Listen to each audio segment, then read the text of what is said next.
یہ رات کا حسین منظر تھا۔ چاندنی رات اپنی پوری آب و تاب کے ساتھ چمک رہی تھی۔ روشن روشن نکھری نکھری رات محبت کرنے والوں پر بہت بھاری گزر رہی تھی۔ یہ حویلی کا منظر تھا جہاں تمام ملازمائیں ایک جگہ بیٹھی حویلی کے سارے کام ختم کرنے کے بعد بی جان کے ارد گرد بیٹھی ہوئی تھی۔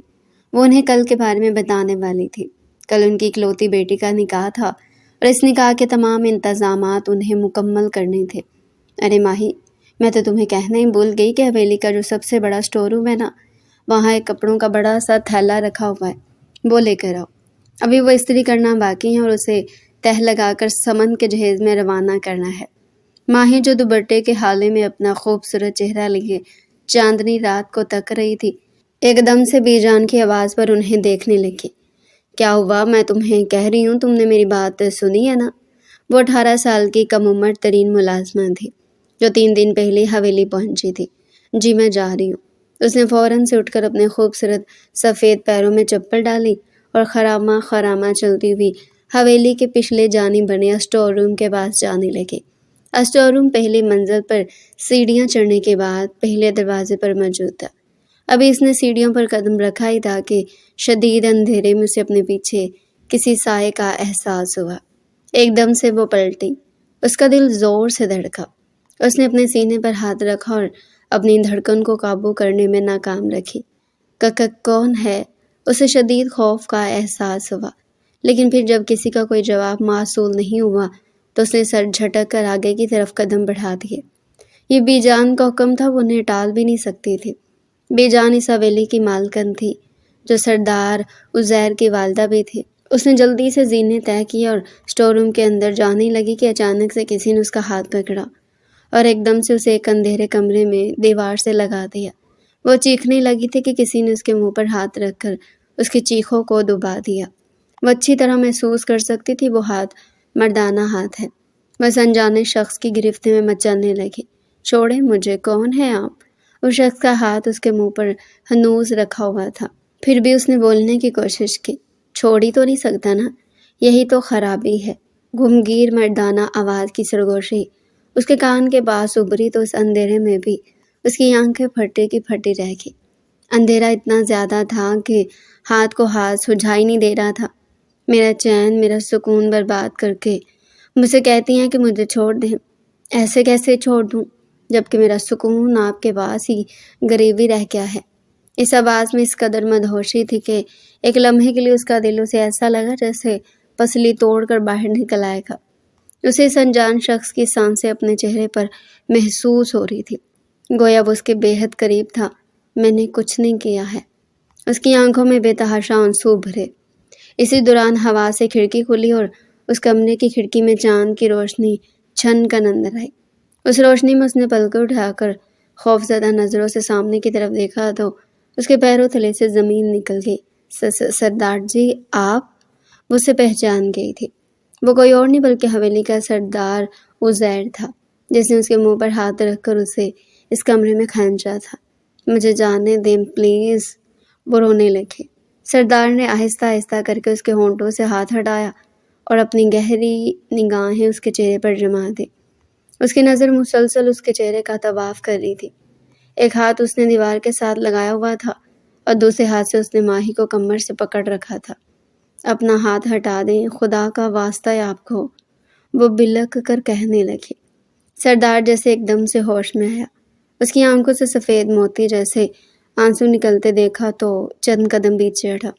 تم رو مت، میں تمہیں کچھ بھی نہیں کہوں گا، بلکہ میں نے تمہیں کچھ بھی تو نہیں کہا ہے، تم رو کیوں رہی ہو؟ وہ ہنوز اس کے قریب تھا، البتہ اس کی نزدیکی میں کچھ فاصلہ بڑھا تھا۔ مجھے بھی جان نے بھیجا ہے اسٹور روم سے سامان لینے، آپ مجھے جانے دیں سردار صاحب۔ اس نے فوراً سے اپنی پلکیں جھکائی تو سردار اس کی اس حیا پر جیسے قربان ہونے لگا۔ گہری لمبی پلکیں اس نے جیسی جھکائی تھی تو ایک دم سے اس کا معصوم حسن سردار پر عیا ہوا۔ بہت خوبصورت ہو تم۔ اس نے آگے بڑھ کر اس کے چہرے پر ہوا سے آئے بال ہٹانے چاہے تو وہ یکدم گھبرا کر اور زیادہ دیوار سے لگی۔ سردار کا ہاتھ ہوا میں معلق رہ گیا۔ اس کے چہرے پر خوبصورت سی مسکان بکھر گئی۔ وہ بڑی بڑی آنکھوں والا اور گھنی مونچھوں والا سردار عزیر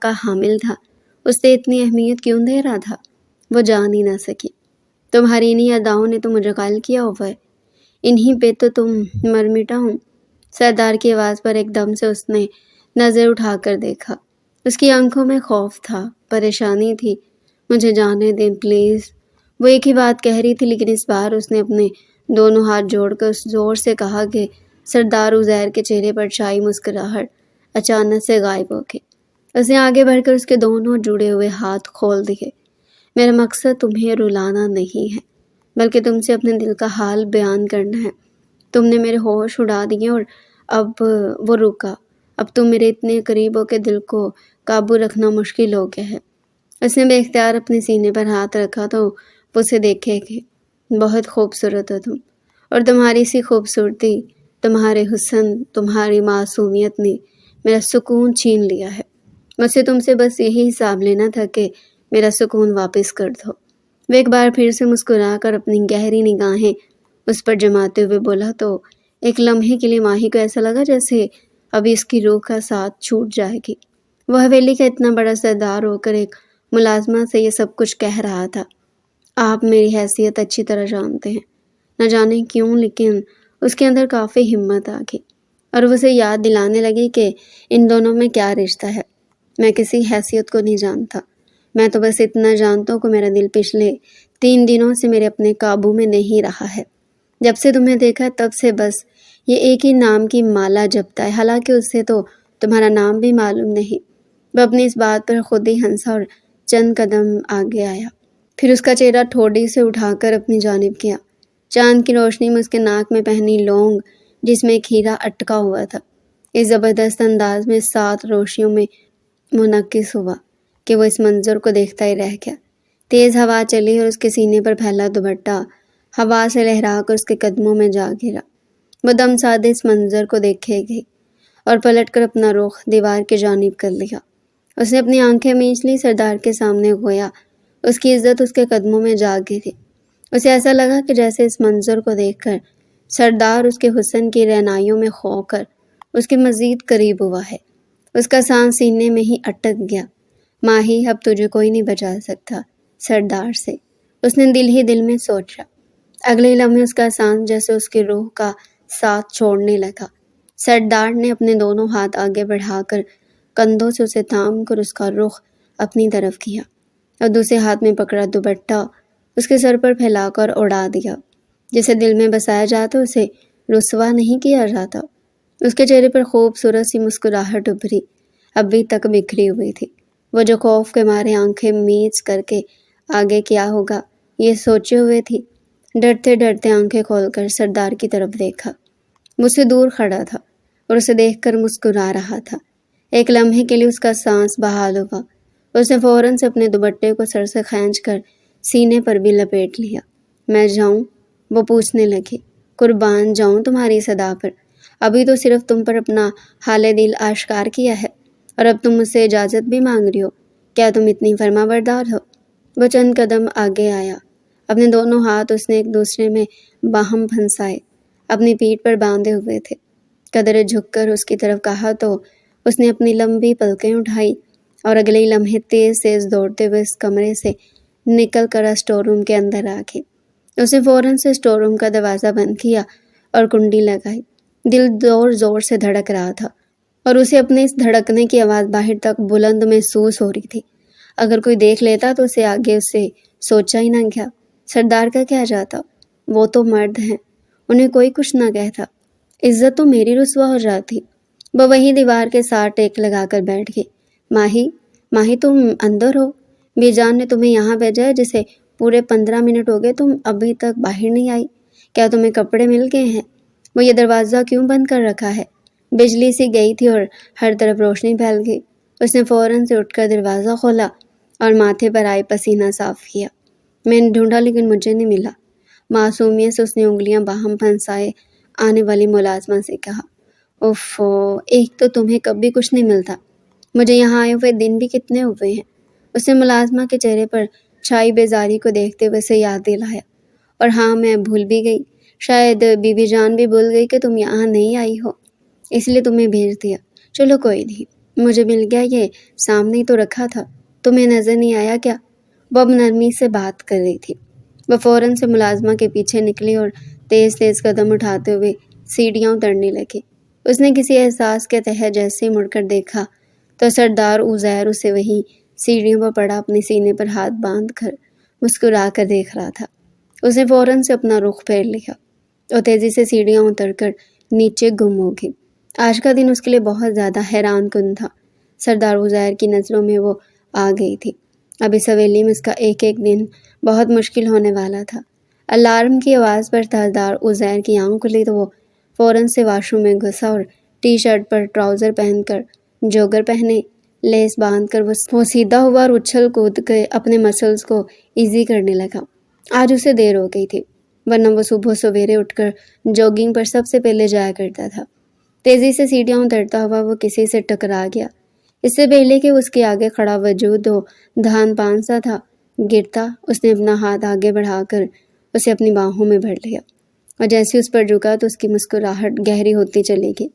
اب اس میں میری کوئی غلطی نہیں ہے، آپ کو دھیان سے چلنا چاہیے تھا۔ وہ ہنوز اس کی باہوں میں جھول رہی تھی۔ یہ صبح سویرے کا وقت تھا، شاید یہی کوئی 8 بج رہے تھے۔ کل رات تمام لوگ کاموں میں مصروف تھے، اس لیے شاید آج کوئی بھی اتنی جلدی نہیں اٹھاتا تھا۔ اسے اپنے اتنے قریب دیکھ کر زور زور سے سانس لینے لگی۔ وہ اس کی سانسوں کے زیرو بم کو محسوس کر رہا تھا۔ اب آپ مجھ پر الزام نہیں لگا سکتے، کیونکہ آپ شاید یہی چاہتی ہیں کہ میں آپ کو اپنی باہوں میں بھر کر ہی رکھوں، خود کے بالکل قریب کر کے اسی طرح آپ کا دیوانہ بنا رہوں۔ وہ جھک کر اس کے کان میں سرگوشی کرنے لگا تو اس نے فوراً سے اس کے سینے پر ہاتھ رکھ کر اسے خود سے دور کیا۔ وہ سیڑھیوں کا سہارا لیتی ہوئی اس سے بے اختیار الگ ہوئی۔ یہ آپ کی غلط فہمی ہے۔ اسے اپنا دوپٹہ سنبھالا جو کل کی طرح آج بھی اس کے قدموں میں گرنے کے لیے بےتاب نظر آ رہا تھا۔ تو میری خوش فہمی کیا ہے، ذرا یہ بھی بتا دیں مجھے۔ وہ سینے پر بازو لپیٹے اس کا راستہ مکمل طور پر روکے ہوئے تھا۔ ہم ملازم ہیں، ہمیں ملازم رہنے دیں، ہمیں وہ خواب نہ دکھائیں جو کبھی پورے نہیں ہو سکتے۔ اس نے انتہائی دھیمی آواز میں سردار عزیر کی آنکھوں میں پہلی بار جھانک کر بے خوفی سے کہا تو وہ اس کے اس ادا پر بھی اپنی جان دینے لگا۔ سردار عزیر نے ایک دم سے اس کا ہاتھ پکڑا اور اپنے سینے پر رکھا۔ یہاں بس گئی ہو تم، جب سے تمہیں دیکھا دن رات تمہارے بارے میں سوچتا رہتا ہوں۔ 35 سالہ سردار عزیر کسی کی محبت میں یوں بھی گرفتار ہو سکتا کبھی سوچا بھی نہ تھا۔ وہ اس کی اس حرکت پر بلش کر کے اور فوراً سے اپنی پلکیں جھکا کر اپنا ہاتھ کھینچ لیا۔ کیا کر رہے ہیں آپ؟ کہہ کر وہ رخ پھیر کر نیچے اترنے لگی۔ کہاں جا رہی ہیں؟ ویسے وہ بھی اس کے ساتھ ساتھ چلنے لگا۔ آج آپ کی بہن کے نکاح ہے نا، بس وہیں حویلی میں باہر لان میں رکھے پھولوں کی صفائی میں لگی ہوئی ہوں۔ ماہی نے بے خوف ہو کر اسے جواب دیا۔ اس لڑکی کو دیکھے گیا جو کل تک بے حد خوفزدہ تھی اور آج شاید اس کے لفظوں نے اسے ہمت اور حوصلہ دیا تھا، جو وہ بغیر ڈرے اس سے بات کر رہی تھی۔ ایک بات پوچھوں؟ اس کے راستے میں آیا اس کا راستہ روک کر اسے پوچھنے لگا۔ وہ نظر اٹھا کر اس کی آنکھوں میں دیکھنے لگی۔ ایک دن میں ایسی تبدیلی کہاں سے آ گئی؟ سردار عزیر سے تو یہاں سب ڈرتے ہیں، تم بھی ڈرتی تھی، پھر اچانک یہ بے خوفی کیسے؟ اس کے سوال پر ماہی کے ماتھے پر پسینے پھوٹ پڑے۔ ساری رات میری آنکھوں میں ہی کٹی ہے، اس خوف سے کہ اب ہر لمحہ آپ کے سامنے خود کو بے خوف ظاہر کرنا ہے، اور آپ کے سوال نے لمحوں میں مجھے دوبارہ سے خوف کی دہلیز پر لا کھڑا کیا ہے۔ وہ ٹھہر ٹھہر کر اپنی نظریں بار بار جھکا کر اپنی انگلیاں مروڑ کر اسے آہستہ آہستہ جواب دینے لگی۔ اس کے جواب پر بے ساختہ اس کا کہکا بلند ہوا تھا۔ اسی دوران وہ بھاگ کر حویلی کے لان میں آ گئی اور پودوں کو پانی دینے لگی۔ وہاں پائپ سے پانی جاری تھا جو پودوں کو صاف کر رہا تھا۔ وہ ٹکٹکی باندھے سینے پر بازو لپیٹے اسے دیکھتا رہا۔ یہ منظر پہلی بار دیکھ رہا ہوں۔ گلاب کا پھول دوسرے گلابوں کو پانی دے رہا ہے۔ اس کے تبصرے پر اس کے ہاتھ لرزے، وہ اسے قدرے دور ہوئے۔ عزیر بیٹا، کیا ہوا ہے؟ آج یہاں ہی کھڑے ہو؟ صبح کے 9 بجے اور تم جوگنگ کے لیے نہیں گئے؟ کہیں سورج غلط سائڈ سے تو نہیں نکل آیا؟ آج بھی جان آہستہ آہستہ قدم اٹھاتی ہوئی اس کے پاس پہنچی تو وہ ایک دم سے پزل ہوا۔ اور یہ اتنے خوش کیوں دکھائی دے رہے ہو؟ کیا لاٹری نکل آئی ہے؟ ان کی بات سن کر وہ ہنسا نہیں، لیکن یوں ہی سمجھے کہ لاٹری نکل آئی ہے، پر ابھی آپ کو بتاؤں گا نہیں کہ وہ کیا ہے، بہت جلد آپ کو بتا دوں گا۔ پر ابھی کافی وقت ہے، پہلے اس لاٹری کو تو پتہ چلے کہ وہ میرے نام نکلی ہے۔ وہ بہکی بہکی باتیں کرنے لگا۔ بے جان کو تو اس کی ذہنی صحت متاثر ہوتی ہوئی دکھائی دی۔ تم ٹھیک تو ہو نا؟ ورنہ صبح کبھی تمہیں اتنا مسکراتے ہوئے نہیں دیکھا۔ تمہارے چہرے پر 12 بج رہے ہوتے ہیں۔ حویلی کا ہر شخص تم سے دور بھاگتا ہے کہ صبح صبح سردار عزیر کے منہ نہیں لگنا، ورنہ اگلے 15 دنوں تک ہمیں کوستے ہی رہیں گے۔ اور آج یہ تبدیلی کیسے؟ اچانک سے ان کی نظر وہاں کھڑی ماہی پر پڑی، جو چپ چاپ ان کی باتیں سنتے ہوئے اپنے دوپٹے کو بار بار ٹھیک کرتے ہوئے پودوں کو پانی دے رہی تھی۔ آپ کیا چاہتی ہیں آپ کا بیٹا ہمیشہ خڑوس ہی رہے؟ اب اگر وہ ہنس بول رہا ہے، صبح صبح موڈ بھی بہتر ہے، تو پھر مسئلہ کیا ہے؟ اس کے چہرے پر مسلسل مسکراہٹ بکھری ہوئی تھی اور اس کی نگاہیں ماہی پر جمی ہوئی تھی، لیکن وہ بات اپنی بی جان سے کر رہا تھا۔ ماہی، تم یہاں کیا کر رہی ہو؟ بی جان نے اس کی موجودگی کو محسوس کیا تو فوراً سے اس سے پوچھا۔ سمینہ باجی نے مجھے کہا تھا کہ لان میں تمام پودوں کو پانی دے دینا، بہت زیادہ مٹی ہو رہی ہے، کل رات کو جو طوفان آیا تھا نا، اس وجہ سے۔ وہ پائپ ایک طرف رکھ کر ادب سے سر جھکائے کہنے لگی، تم اندر جاؤ۔ بی جان کے چہرے پر چھائی سنجیدگی دیکھ کر اسے اندازہ ہوا کہ انہیں کوئی بات بری لگی ہے۔ وہ فوراً سے اندر کی طرف چلے گئی۔ تمہیں پتہ ہے سردار، تمہیں یہاں کسی جوان ملازمہ کے پاس کھڑا دیکھ کر اس حویلی کے لوگ کچھ بھی سمجھ سکتے ہیں۔ چچی کو تم جانتے ہو نا، بات کا بتنگڑ بنا دیں گی، تمہیں اس بات کا اندازہ ہونا چاہیے۔ وہ جو ماہی کو گھر کے اندر تک جاتا دیکھتا رہا، بی جان کی بات پر مڑ کر انہیں دیکھنے لگا۔ مجھے کسی کی کوئی پرواہ نہیں ہے بی جان، اور پھر تیز تیز قدم اٹھاتا ہوا جوگنگ کرتے ہوئے سڑک پر نکل گیا۔ آپ نہیں جانتے کہ میں اس لڑکی کی محبت میں پور مبتلا ہوا ہوں۔ میں اسے کسی حال میں نہیں چھوڑ سکتا۔ میں بہت جلد آپ کو اس کے لیے راضی کر لوں گا۔ ابھی تو محبت شروع ہوئی ہے۔ میں اس محبت کے سمندر میں ڈوبنا چاہتا ہوں اور اس کے بعد اسے اپنی زندگی میں اپناؤں گا۔ بس صحیح وقت کا انتظار ہے مجھے۔ اس نے آسمان کی طرف دیکھتے ہوئے خود سے خود کلامی کی۔ وہ واقعی میں صحیح وقت کا انتظار کر رہا تھا۔ سردار عزیر جو پوری حویلی میں مغرور مشہور تھا، اس کے دل میں محبت نے ایسا اثر کیا کہ وہ سر سے لے کر پیر تک بدل گیا۔ لیکن کیا سچ میں اس کی محبت اسے مل جائے گی؟ کیا اس کی منزل اسے حاصل ہوگی یا پھر وہ خالی دامن رہ جائے گا جیسے کچھ بھی معلوم نہ تھا؟ خان بابا، ذرا بات سننا۔ وہ جوگنگ سے واپس آیا تو خان بابا اسے حویلی کے گیٹ پر دکھائی دیے۔ بس حویلی کے سب سے پرانے ملازم تھے۔ ہاں سردار جی کہیے۔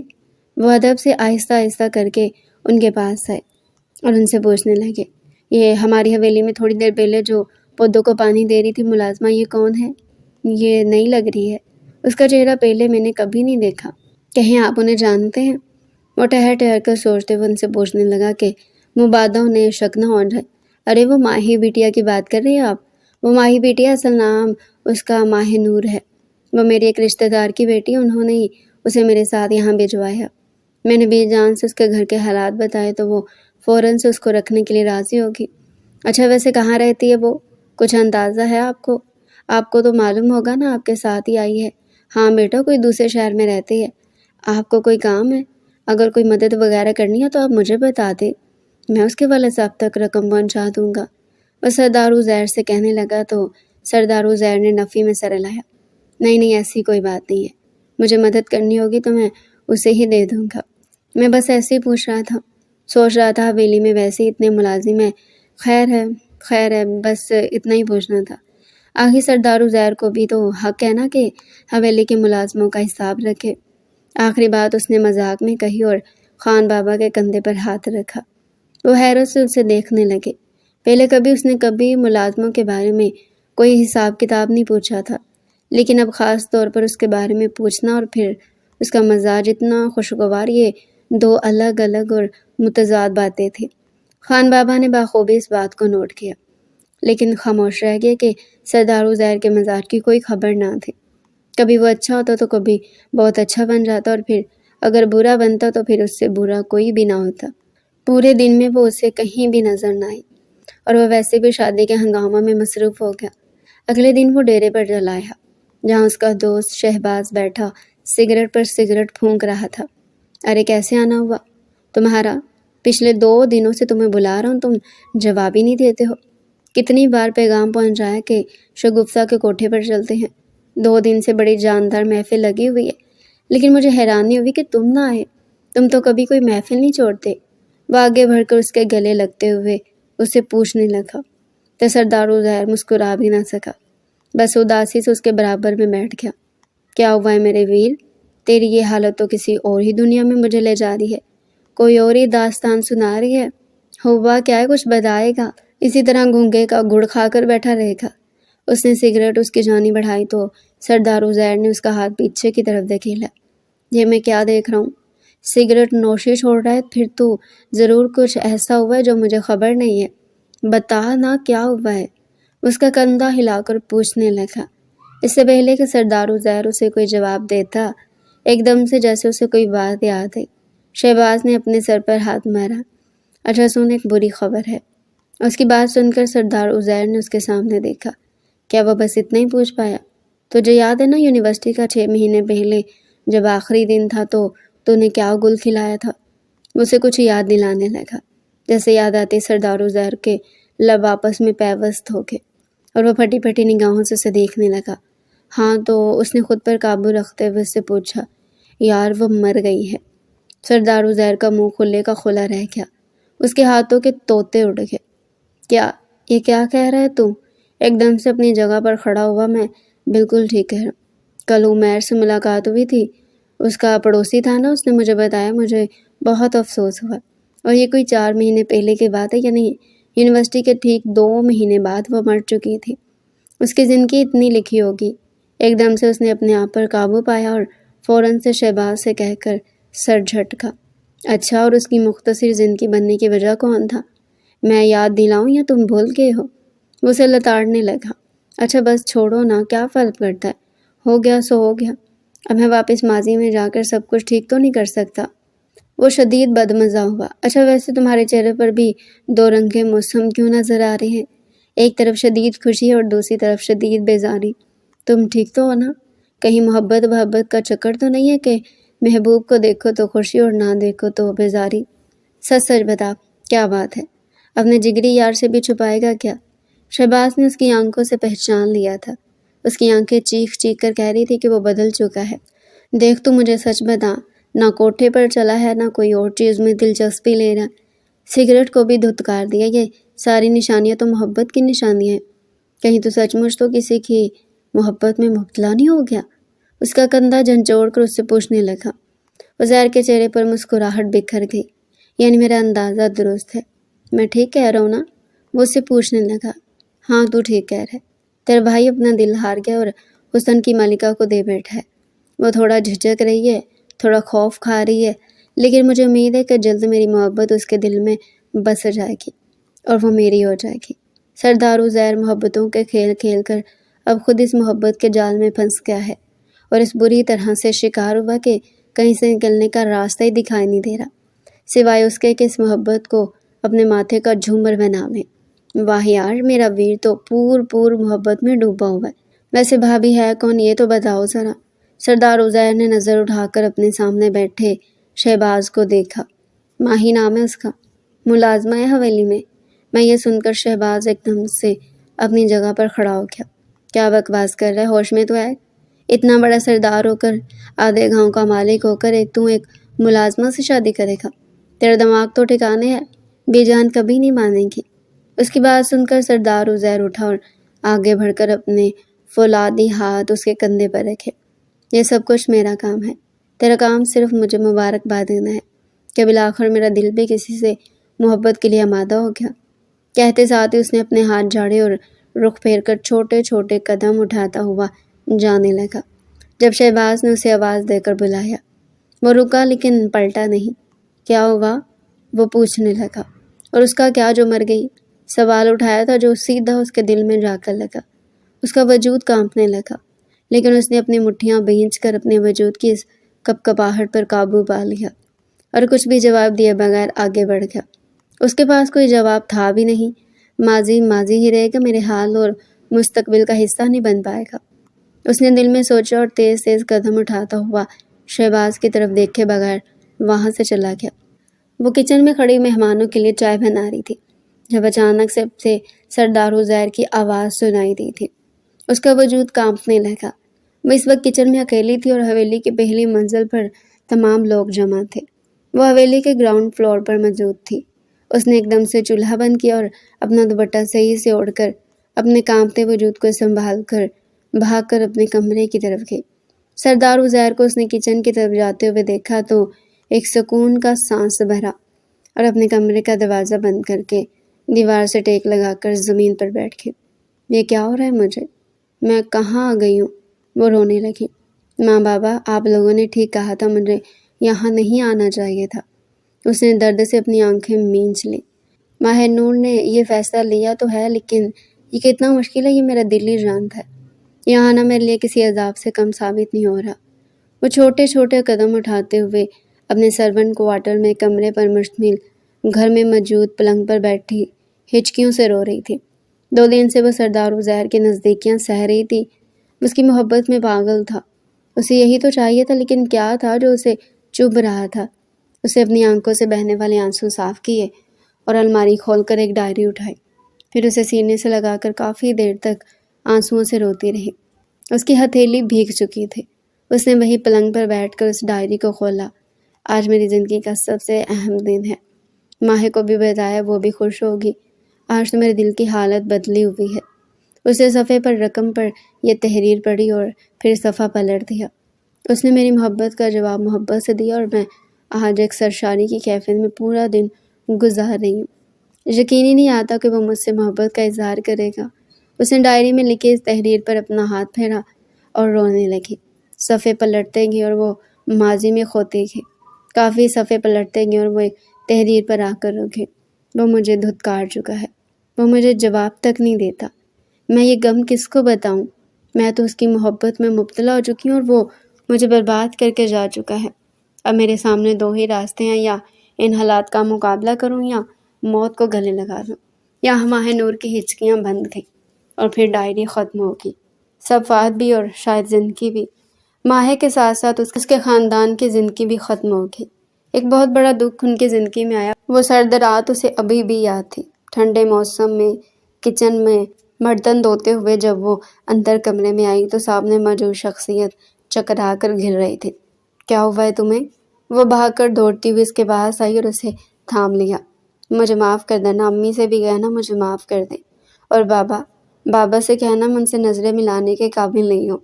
اس کے ہاتھ میں ایک لفافہ تو اسے وہ تھامے ہوئے تھے۔ ماہر نے آگے بڑھ کر اسے ہوش دلانے کی کوشش کی۔ آہستہ آہستہ نیم غنودگی کی کیفیت میں جا رہی تھی۔ امی، بابا، وہ اسے وہیں چھوڑتی ہوئی دوڑتے ہوئے اپنے والدین کے پاس پہنچی۔ باجی کو نہ جانے کیا ہو رہا ہے۔ اس کے بوڑھے والدین دوڑتے ہوئے وہاں آئے، لیکن تب تک بہت دیر ہو چکی تھی۔ ماں نے پتھرائی ہوئی آنکھوں سے اس کے ہاتھ میں موجود لفافے کو دیکھا اور جھک کر کے لفافہ اٹھایا، اسے چیک کیا۔ اندر جو کچھ بھی لکھا ہوا تھا اس کے پیروں تلے سے زمین نکالنے کے لیے کافی تھا۔ وہ پھٹی پھٹی نگاہوں سے زمین پر لیٹے بے جان وجود کو دیکھنے لگی جو اس دنیا سے گزر چکا تھا۔ نہ جانے کتنی اذیت اس نے سہی تھی اور وہ تمام لوگ اس کی اذیت سے بے خبر تھے۔ وہ ڈائری سینے سے لگائے زاروں کی طرح رو رہی تھی۔ اسے ارد گرد کا ہوش نہ تھا۔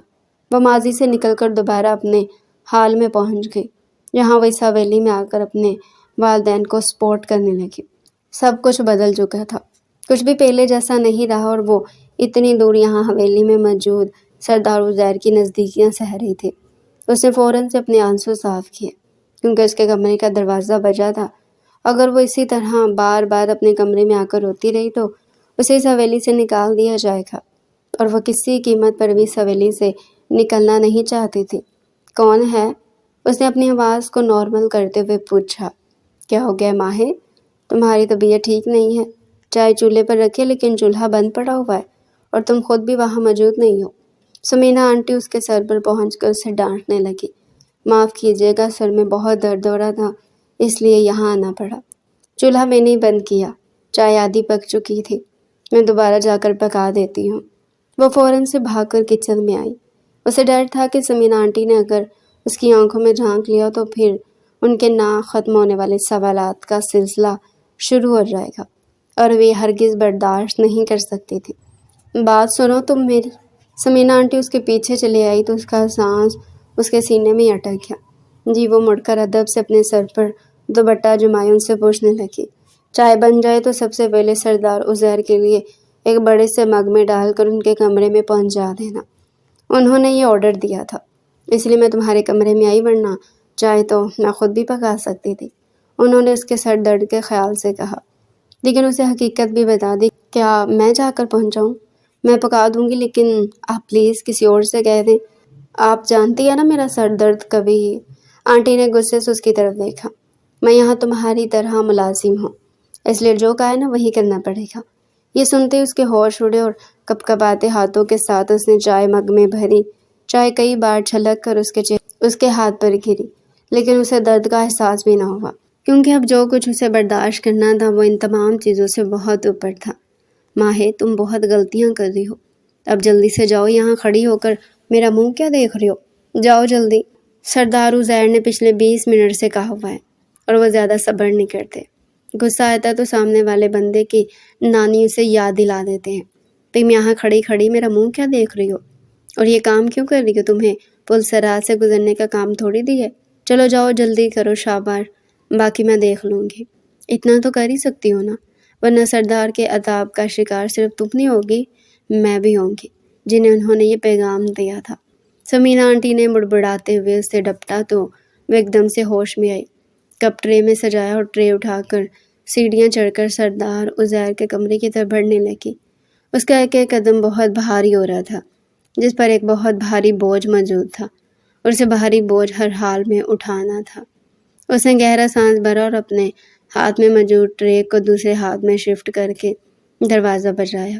2-3 بار بجانے کے بعد بھی جب دروازہ نہ کھلا تو اس نے آہستہ سے دروازے کو دھکا دیا۔ دروازہ کھلتا چلا گیا۔ ماہ نور اندر آ گئی۔ اسے دیکھا کمرہ خالی اور کوئی بھی نہیں ہے۔ فوراً سے سائڈ ٹیبل پر ٹرے رکھی اور جیسے جانے کے لیے مڑی تو کسی کے چوڑے شانوں سے ٹکرائی۔ وہ کوئی اور نہیں سردار عزیر تھا، جو اس کے بالکل سامنے کھڑا اس کے ہوش اڑا رہا تھا۔ اتنی بھی جلدی کیا ہے بھاگنے کی؟ ویسے آپ جب بھی گرتی ہیں نا، سنبھالنے کے لیے میں ہی موجود ہوتا ہوں۔ شاید آپ کو مجھ پر اب بھروسہ ہونے لگا ہے کہ میں جہاں موجود ہوں وہاں آپ کو تھام لوں گا، گرنے نہیں دوں گا۔ وہ لڑکھڑا کر پیچھے ہوئی تو اس نے فوراً سے اسے اپنے ہاتھوں سے تھاما۔ وہ سیدھی ہو کر اس کی باتوں کے جادو میں کھونے لگی۔ اگلے ہی لمحے وہ ہوش میں آئی اور سردار عزیر کے بائیں طرف سے نکل کر جیسے ہی جانے لگی تو اس نے اس کا ہاتھ پکڑ لیا۔ اس کی کلائی سردار عزیر کے فولادی ہاتھوں میں مقید تھی۔ چھوڑے مجھے، جانے دے، ماہ منمنائی۔ ایک جھٹکے سے سردار عزیر نے اسے کھینچ کر اپنے مقابل کیا۔ اس کے اتنے قریب تھا کہ اسے اپنی گردن پر اس کی گرم سانسیں محسوس ہونے لگی۔ تم مجھے ابھی اسی وقت ایک بات کا جواب دو۔ وہ گھمگیر لہجے میں اس کا چہرہ اپنے مقابل کیے اس کے بالکل نزدیک کھڑا پوچھنے لگا۔ ماہی کی دھڑکن دھک دھک کرتی اسے سنائی دے رہی تھی۔ سردار عزیر کا ایک ہاتھ اس کی کمر پر تھا اور اس نے دوسرے ہاتھ سے اس کی کلائی تھام رکھی تھی۔ تمہارے بغیر میرا جینا اب دشوار ہونے لگا ہے۔ ہر پل تمہاری طلب ہوتی ہے۔ اس طلب کو اب مجھے مٹانا ہے تو مجھے بتاؤ، میرے نکاح میں آنا پسند کرو گی؟ اس نے ایک جھٹکے سے نگاہیں اٹھا کر اس کی طرف دیکھا۔ یہی وہ لمحہ تھا جو اس کی زندگی میں آنا ضروری تھا، اور وہ لمحہ آ گیا تھا۔ وہ فوراً سے پلکیں جھکا گئی۔ حیا کی لالی اس کے پورے چہرے پر بکھر گئی۔ یہ کیسے ممکن ہے؟ آپ سردار اور میں ملازمہ۔ کچھ بھی مت کہو، بس مجھے ہاں یا نہ میں جواب دو کہ سردار عزیر کی بے تابیوں کو پناہ ملے اور اسے سکون حاصل ہو۔ اس نے اپنی انگلی اس کے نازک پنکھڑی سے لبوں پر رکھی تو وہ تڑپ اٹھے۔ اس کی بے تابیوں، اس کی نزدیکیاں سہنا اس کے لیے بہت مشکل ہوتا جا رہا تھا۔ ایک لمحے کے لیے ماہ نور کو اپنا سانس بند ہوتا ہوا محسوس ہوا۔ بتاؤ نا، چپ کیوں ہو؟ مجھے کیوں مشکل میں ڈال رہی ہو؟ تم فیصلہ سناؤ تو میں ابھی کے ابھی فیصلہ کر لوں گا۔ سردار عزیر کی بات کو کوئی نہیں ٹال سکتا، لیکن سردار عزیر تمہارے سامنے منتیں کر رہا کہ تم اپنا فیصلہ سناؤ۔ میں تمہاری مرضی کے بغیر تمہیں اپنی زندگی میں شامل نہیں کر سکتا۔ تمہاری مرضی میرے لیے اب سب کچھ بن چکی ہے۔ وہ دھیرے دھیرے اس کے کان میں سرگوشی کرنے لگا۔ اس کے دل میں جگہ بنا رہا تھا اور وہ آنسو بہاتی بند آنکھوں سے اس کا خطرناک مستقبل دیکھ رہی تھی، جس کی نظروں سے اوجھل تھا۔ یہ کیسے ممکن ہے؟ اس نے دھیرے سے کہا اور اس سے دور ہونے کی کوشش کی، لیکن وہ اسے کسی طور چھوڑنے کے لیے تیار نظر نہیں آ رہا تھا۔ ہاں یا نہ؟ اس نے اس کا بازو تھاما اور اسے اپنے اور قریب کیا۔ ماہ نور تڑپنے لگی۔ مجھے چھوڑ دیں پلیز، اس نے ایک بار پھر سے التجا کی۔ میں تمہیں چھوڑ دوں گا کیونکہ میں تمہیں اپنانا چاہتا ہوں۔ تم مجھے جواب تو دو۔ وہ بے بس دکھائی دینے لگی۔ پہلی بار اس نے سردار عزیر کی آنکھوں میں اداسی چھائی دیکھی جو نہ جانے کیوں اس کے دل کو بھی بے پناہ دکھ پہنچا رہی تھی۔ ہاں، اس نے اگلی لمحے فوراً سے کہا تو سردار عزیر کے چہرے پر بے پناہ خوبصورت مسکراہٹ بکھر گئی۔ اس نے دوسری لمحے اسے چھوڑا اور پھر دوبارہ سے اس کی کلائی پکڑ کر اس کمرے میں لے جانے لگا۔ یہ آپ مجھے کہاں لے جا رہے ہیں؟ اس کے بال کھل چکے تھے اور اس کا دوپٹہ اس کے شانے پر لٹک رہا تھا۔ مجھے جانے دے، ایسا مت کریں۔ وہ بلکنے لگی کیونکہ وہ اس کا ارادہ جان چکی تھے۔ میرے لیے اب تمہارے بغیر ایک لمحہ بھی گزارنا ناممکن سا ہے۔ وہ کہتے ہوئے اسے ایک ہاتھ سے گھسیٹ رہا تھا اور وہ اپنی پوری کوشش کر رہی تھی کہ وہ اس کی گرفت سے آزاد ہو کر اپنے کمرے میں جا کر بند ہو جائے، کیونکہ جو قیامت اب آنے والی تھی وہ اس کے لیے ہرگز بھی تیار نہ تھے۔ نیچے ہال میں تمام مہمان بیٹھے ہوئے تھے۔ وہ اسے گھسیٹتے ہوئے وہاں لے آیا۔ اس کے چہرے پر چھائی خوشی دیکھ کر تمام لوگ حیران ہوئے اور پھر اس کے برابر میں کھڑی نوجوان نوعمر ملازمہ کو دیکھا تو اگلے لمحے بھی جان کے چہرے پر تیوری چڑھی۔ کیا ہو رہا ہے یہ؟ انہوں نے سردار سے سوال کیا، لیکن ان کی نگاہیں ماہ نور پر ٹکی ہوئی تھی۔ لیڈیز اینڈ جینٹل مین، وہ انتہائی خوشگوار لہجے میں بولا۔ اسی دوران ماہ نامحسوس انداز میں اس کی گرفت سے اپنی کلائی چھڑوا چکی تھی۔ وہ آہستہ آہستہ پیچھے کھسکنے لگی تو اس نے دوبارہ سے اپنا ہاتھ بڑھا کر اس کا ہاتھ تھام لیا۔ تمہیں یوں جانے نہیں دوں گا، اس نے مڑ کر مسکراتے ہوئے کہا اور پھر دوبارہ سے سامنے مہمانوں سے مخاطب ہونے لگا۔ چند سال پہلے سے امی میرے پیچھے پڑی ہوئی ہیں کہ میں شادی کر لوں، اور شاید یہ وہی وقت ہے کہ جب میں تمام لوگوں کو اپنا فیصلہ سناؤں کہ سردار عزیر نے اپنا جیون ساتھی منتخب کر لیا ہے۔ اس کی بات پر تمام لوگوں نے ایک دوسرے کی طرف حیرانی بھری نگاہوں سے دیکھا۔ کیا کہہ رہا تھا اور اسے ملازمہ کا ہاتھ کیوں تھاما ہوا تھا؟ لیکن اگلے لمحے ان پر بجلی گر پڑی جب انہوں نے سردار عزیر کے الفاظ سنے۔ میں نے اپنے جیون ساتھی کے طور پر ماہ نور کو چنا ہے اور میں چاہتا ہوں کہ وہ میری جیون ساتھی بنے۔ اس مقصد کے لیے کل بہن کے ولیمے کے ساتھ میں نکاح کرنا چاہتا ہوں۔ ماہ نور نے شرشتر ہوتی نگاہوں سے سردار عزیر کی طرف دیکھا، جسے تمام لوگوں کے سامنے بیوی کی حیثیت سے متعارف کروا رہا تھا اور اگلے دن نکاح کے لیے راضی کر رہا تھا۔ تمہارا دماغ تو خراب نہیں ہو گیا؟ اب یہ نیا مذاق ہے کیا؟ ہر وقت مذاق نہیں ہوتا عزیر، اس کی والدہ نے بلند آواز سے کہا تو وہ مسکرا کر دیکھنے لگا۔ بی جان کی قہر آلود نگاہیں ماہ نور پر ٹکی ہوئی تھی۔ آپ جانتے ہیں کہ سردار عزیر کسی سے مذاق نہیں کیا کرتا، اور یہ سچ ہے، حقیقت ہے۔ شادی کی تیاریاں شروع کر دیں، کل میرا ماہے کے ساتھ نکاح ہے اور مجھے اس نکاح سے کوئی نہیں روک سکتا۔ ماہے تم کمرے میں جاؤ۔ اس سے پہلے کہ وہ اسے کمرے میں بھیجتا، بی جان نے آگے بڑھ کر ماہے کا ہاتھ تھاما۔ تم ایسے نہیں جا سکتی۔ بہت اچھا کھیل کھیلا ہے تم نے، محض ایک ہفتے کے دوران تم نے بیٹے بیٹے کو اپنا دیوانہ کر دیا۔ کیسا جادو ہے یہ؟ یہاں موجود تمام کنواری لڑکیوں کو بھی سکھاؤ نا، تاکہ سب اس سے فائدہ اٹھا سکے اور اپنے اپنے گھروں کی ہو جائیں۔ بی جان نے بلند آواز سے اس کی اس قدر بڑی بے عزتی کی کہ وہ رونے لگی۔ سردار عزیر کے لیے یہ ناقابل برداشت تھا۔ امی، خدا کا واسطہ ہے، میرے ہونے والی بیوی کے لیے آپ اپنے منہ سے یہ الفاظ مت نکالیں۔ اس نے آگے بڑھ کر اس کا ہاتھ بی جان کے ہاتھ سے چھڑایا اور اسے کمرے میں جانے کا کہا۔ اسے لگے ہاتھوں یہ بھی بتا دو کہ کون سے کمرے میں جائے، تمہارے یا اپنے؟ بی جان یہ کہتے ہوئے نخوت سے رخ موڑ کر چلے گئے۔ لیکن وہ جانتا تھا کہ کل اس کی ہدایت کے مطابق نکاح کا سارا انتظام ہو جائے گا۔ وہ اپنے بیٹے سے بہت محبت کرتی تھی اور اس کی کوئی بات انہوں نے بچپن سے رد نہ کی تھی، تو آج کیسے یہ ہو سکتا تھا؟ وہ تمام لوگوں کی نگاہوں کی پرواہ نہ کر کے اس کے پیچھے چلا آیا۔ تم رو کیوں رہی ہو؟ رونا تو مجھے چاہیے، ناراض تو میری ماں ہوئی ہے۔ اس کے برابر میں بیٹھا تو وہ پیچھے کھسکی، اس کی اس احتیاط پر ہنسنے لگا۔ چند ساعتوں کی ہی تو بات ہے، پھر تو میری دسترس میں ہوگی اور تمہیں مجھ سے کوئی دور نہیں کر سکتا۔ اس نے اس کا ہاتھ تھاما اور اسے سمجھانے لگا، یہ شادی کیسی ہوگی؟ کوئی بھی تو راضی نہیں ہے، لیکن آپ اتنے پرسکون کیوں ہو؟ اس کے سوال پر اسے دیکھ کر رہ گیا۔ میں پرسکون ہوں کیونکہ میں نے تم سے سچی محبت کی ہے۔ پہلی بار سردار عزیر نے کسی سے سچی محبت کی ہے۔ اس نے آگے بڑھ کر اس کے بال کان کے پیچھے کیے اور اسے اپنی محبت کا یقین دلانے لگا۔ تم کچھ بھی نہ کرو، بس سکون سے سو جاؤ، کیونکہ کل رات میں تمہیں سونے نہیں دوں گا، میری ملکیت جو بن جاؤ گی تو۔ اس کے کان کے قریب سے وہ سرگوشی کرتا ہوا اس کے ہوش اڑانے لگا۔ آپ جائیں یہاں سے پلیز۔ وہ رو کر اس کے سامنے ہاتھ جوڑنے لگے۔ تو میرے سامنے منتیں مت کیا کرو، تمہیں اپنے دل میں بسایا ہے، سردار عزیر کی طرح سر اٹھا کر جینا سیکھو۔ اس نے آگے بڑھ کر اسے پیچھے پلٹ کر کہا اور پھر کمرے سے نکل گیا۔ کل کا دن نہ جانے کیا لے کر آنے والا تھا، کوئی نہیں جانتا تھا۔ اگلی صبح اس کے کمرے کا دروازہ بجا تو ماہر نے ڈرتے ڈرتے دروازہ کھولا۔ سامنے عزیر اسے دیکھ کر آنکھ دبا کر ہنسنے لگا۔ تیار ہو جائیں زوجہ محترمہ، آپ کے لیے میں نے سارے انتظامات کر لیے ہیں۔ اس نے اسے اپنے کمرے میں جانے کی اجازت دے دی اور وہاں بیوٹیشن کو بھی پہنچا دیا۔ راتوں رات اس نے اس کے لیے ایک بہترین جوڑے کا بھی انتظام کر دیا تھا۔ وہ یہ تمام چیزیں دیکھ کر حیران رہ گئی۔ صرف یہی نہیں بلکہ حویلی بھی سجی ہوئی تھی اور تمام لوگوں کی گہما گہمی بتا رہی تھی کہ سب کے سب سردار عزیر کی شادی کے لیے بہت زیادہ پرجوش دکھائی دے رہے ہیں۔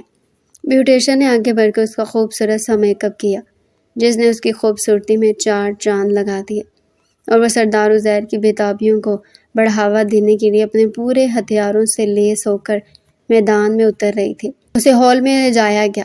سردار عزیر نے ایک نظر اٹھا کر اس کی طرف دیکھا اور نگاہیں پلٹنا بھول گیا۔ وہ بہت خوبصورت لگ رہی تھی، اتنی کہ نظر لگ جائے اس کے برابر میں بیٹھ کر مسکرا رہا تھا۔ نکاح خواہ جاب قبول کے لیے رضامندی لینی شروع کی۔ اسے یہ سب کچھ خواب سا لگ رہا تھا۔ وہ کبھی سوچ بھی نہیں سکتی تھی کہ وہ ملازمہ سے سردارنی بننے جا رہی ہے۔ عزیر بن ولی محمد، کیا آپ کو ماہ نور بنت مراد خان سے یہ رشتہ قبول ہے؟ اس نے ایک نظر اٹھا کر اپنے برابر میں بیٹھی اپنی کل کائنات کو دیکھا، پھر قبول ہے قبول ہے قبول ہے کہہ کر اسے اپنی زندگی میں منتخب کر لیا۔ اب باری ماہے کی تھی۔ ماہے نور بنت مراد خان، کیا آپ کو سردار عزیر بن ولی محمد سے باعث 1,00,000 روپے حق مہر یہ رشتہ قبول ہے؟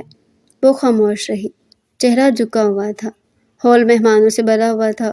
اس نے ایک نظر اٹھا کر تمام حاضرین کو دیکھا اور پھر سردار عزیر کو، جو اس کے قبول ہے کہنے کا منتظر تھا۔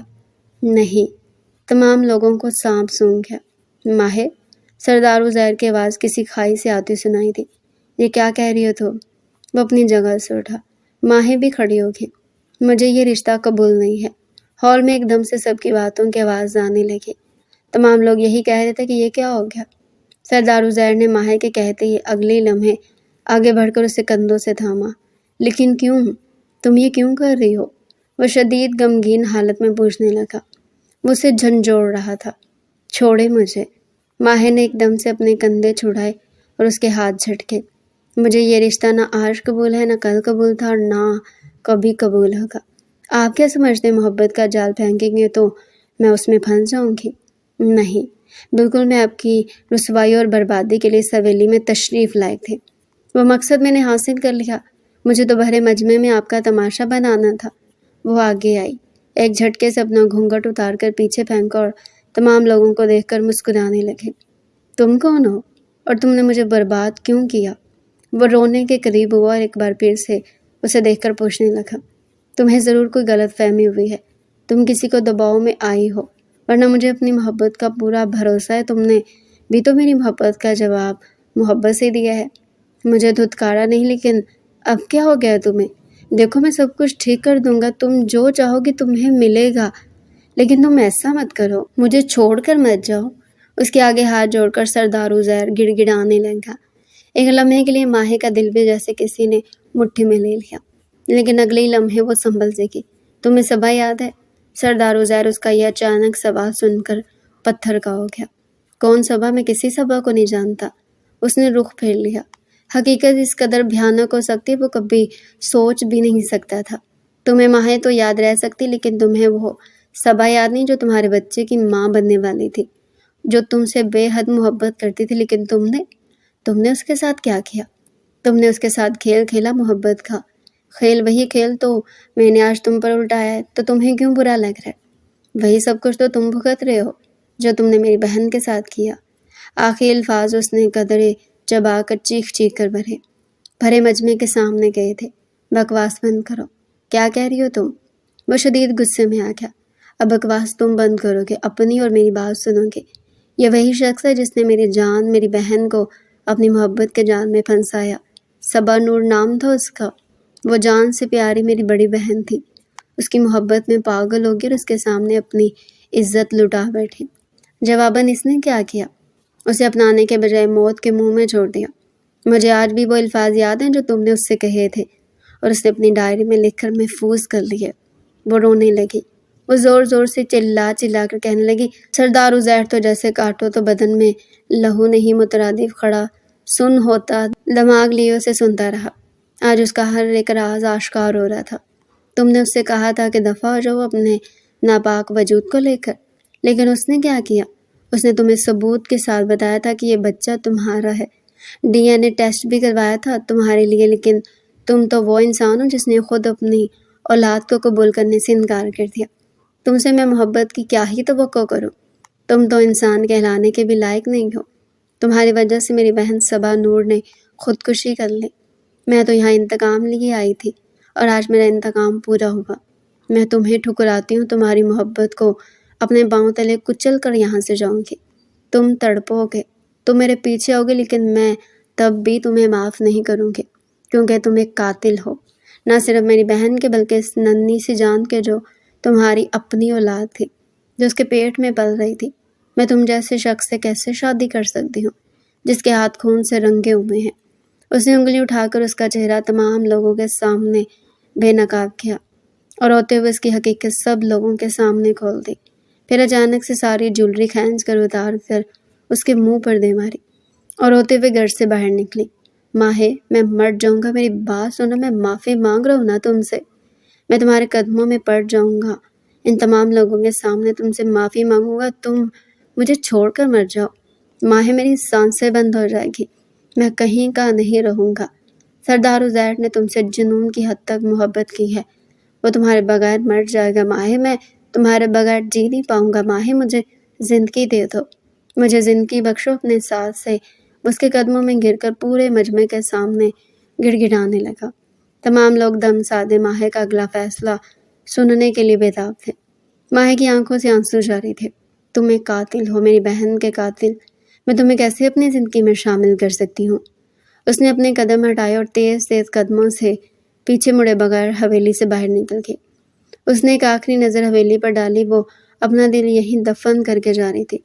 اس نے نم آنکھوں سے اونچی حویلی کو دیکھا جس کے مقیم زمین بوس ہو چکے تھے۔ اپنے آنسو پونچھے اور اپنے منہ پر ہاتھ رکھتے ہوئے تیزی سے نکل گئی۔ آج اس کا مقصد پورا ہو گیا تھا۔ اس نے سردار عزیر کو برباد کر دیا تھا اور وہ جیت گئی تھی۔ لیکن کیا وہ واقعی میں جیت گئی تھی، یا پھر وہ جیت کر بھی ہار چکی تھی؟ امی، اسے روکے نا، میں مر جاؤں گا۔ امی، مجھے سانس نہیں آ رہا، میں مرنے لگا ہوں۔ اسے روکے، کوئی تو روکے اسے۔ وہ دیوانہ وار یہاں سے وہاں تمام لوگوں سے مدد طلب کر رہا تھا، لیکن لوگ اسے نفرت بھری نگاہوں سے دیکھ کر پیچھے ہٹنے لگے۔ مت جاؤ مجھے چھوڑ کر، مت جاؤ۔ اس کی چیخیں پوری حویلی کے دور و دیوار کو ہلا رہی تھی۔ وہ اپنے حواسوں میں نہیں رہا تھا۔ وہ روتا پیٹتا رہا۔ پہلی بار لوگوں نے سردار عزیر کا یہ حال دیکھا۔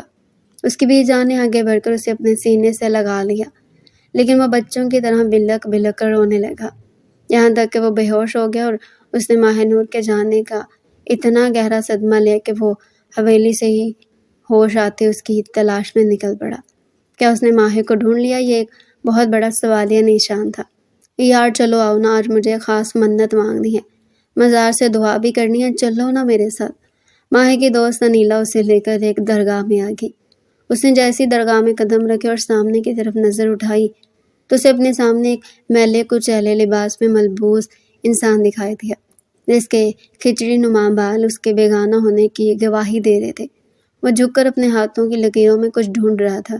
اسے دیکھ کر لگ رہا تھا کہ وہ دیوانہ ہو چکا ہے اور اسے آس پاس کی کسی چیز کا کوئی ہوش نہیں ہے۔ سنبھل کر ذرا، یہ درگاہ کا مجاور ہے، پاگل مجاور، لوگ اسے دیوانہ کہتے ہیں، جبکہ میں اسے محبت کا مارا کہتی ہوں۔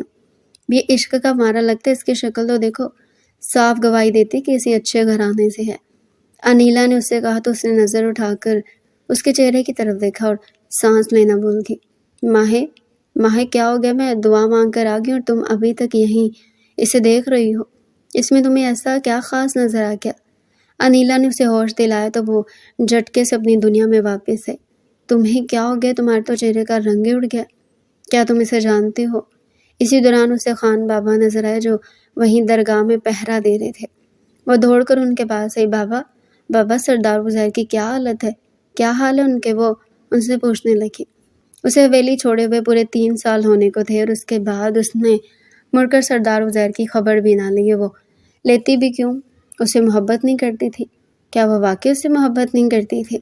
اس نے کبھی بھی اپنے دل کو ٹٹول کر اس بات کا جواب ڈھونڈنے کی کوشش ہی نہ کی کہ بیٹیا تم نے اس کے ساتھ جو کچھ کیا، میں یہ نہیں کہتا وہ غلط تھا، لیکن وہ اپنے ہوش و حواس کھو بیٹھا ہے۔ 3 سال سے میں اس درگاہ میں اس کے پیچھے بھی جان کی وجہ سے خوار ہو رہا ہوں۔ وہ یہیں رہتا ہے تمہیں یاد کر کے بس آسمان کی طرف روتا رہتا ہے۔ وہ دیوانہ ہو چکا ہے، سب کچھ بھول چکا ہے، مٹی ہو چکا ہے تمہارے عشق میں۔ اس نے خود کو فنا کر دیا۔ تم دیکھ رہے ہو نا اس کی حالت؟ یہ عشق مجازی سے عشق حقیقی کی طرف سفر کر رہا ہے، اور بس اب یہی اس کا محور ہے۔ اور یہی ہوتا ہے کبھی کبھی اس کی متلاشی نگاہیں جسے تمہیں تلاش کرتی، لیکن اب یہ دوبارہ کبھی نارمل زندگی نہیں گزار سکے گا۔ اس کا بہت علاج کروایا جا چکا، لیکن یہ یہیں آتا اور ٹھہر جاتا ہے۔ اسے یقین ہے کہ تم اس سے ضرور ملو گی۔ دیکھو اس کا یقین کتنا پختہ تھا، کیا تم اس سے ملنا چاہو گی تاکہ اسے قرار مل سکے؟ ماہی کی ہچکیاں بند گئی۔ اسے ایسا لگا جیسے ساتوں آسمان اور زمین اس کے اوپر اپنے پورے وجود کے ساتھ آ گرے ہوں اور وہ ان کے بوجھ تلے دبتی چلی جا رہی ہو۔ بیٹیا ایسا نہ کرو، وہ انسان ہے، اسے معاف کر دو۔ خدا بھی تو معاف کر دیتا ہے نا، جاؤ جا کر اسے اپنی زندگی دو۔ بے شک زندگی دینے والا تو اللہ ہے، لیکن اس کی زندگی تمہارے ہاتھوں سے اسے ملنے لکھی ہے۔ جاؤ بیٹا اسے امر کر دو۔ ماہی نے ششدر نگاہوں سے خان بابا کی طرف دیکھا۔ پچھلے 3 سال سے وہ یہاں اس کی تلاش میں آتا تھا، اپنے ہوش و حواس کھو بیٹھا تو اسے یہ بھی یاد نہیں تھا کہ وہ تو ایک بڑا سردار تھا، سردار عزیر جس کے آگے کوئی کچھ بھی نہیں کہہ سکتا۔ اور آج اس کی حالت کیا ہو گئی تھی؟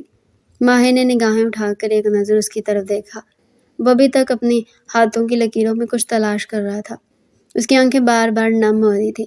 خان بابا آپ بس اسے اتنا کہیے گا کہ ماہی تمہیں معاف کر چکی ہے، وہ تمہیں معاف کرنے کے لیے یہاں آئی تھی۔ وہ کہتے ساتھ ہی وہاں رکی نہیں اور تیز تیز قدموں سے روتے ہوئے منہ پر ہاتھ رکھ کر اپنی ساری چیخوں کو دباتے ہوئے وہاں سے نکل پڑی۔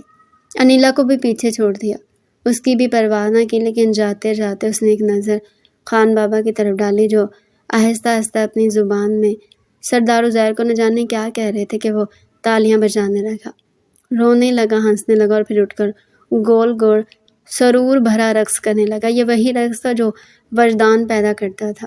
معاف کر دیا نا اس نے مجھے، دیکھا میرا عشق سچا تھا۔ وہ آئی تھی نا یہاں، میں جان گیا تھا وہ آئی ہے، پر وہ ملنا نہیں چاہتی تھی، نہیں ملی وہ۔ خان بابا کا چہرہ اپنے ہاتھوں میں لیے روتے ہوئے کہنے لگا۔ وہاں موجود ہر شخص اس کی حالت دیکھ کر خون کے آنسو رو رہا تھا، لیکن وہ اب ہمیشہ ہمیشہ کے لیے اپنے عشق کے باعث امر ہو چکا تھا۔ اسے معافی مل گئی تھی اور شاید یہی اس کی منزل تھی۔ ماہی وہاں سے رخصت ہوگی، اس نے 3 سال بعد بھی شادی نہیں کی تھی۔ وہ واضح اشارہ تھا کہ عشق کی آگ برابر لگی ہوئی تھی، بس اسے کوئی بجھا نہ سکا بلکہ خود ہی جل کر کندن بن گئے۔ تو پیارے ریڈرز، یہ تھا ہمارا آج کا انٹرسٹنگ ناول۔ اگر آپ مزید ایسے ہی پیارے پیارے اور انٹرسٹنگ ناول ہمارے چینل پر ڈیلی سننا چاہتے ہیں تو چینل کو سبسکرائب کریں، ویڈیو کو لائک کریں اور کمنٹ سیکشن میں اپنی رائے لازمی دیں۔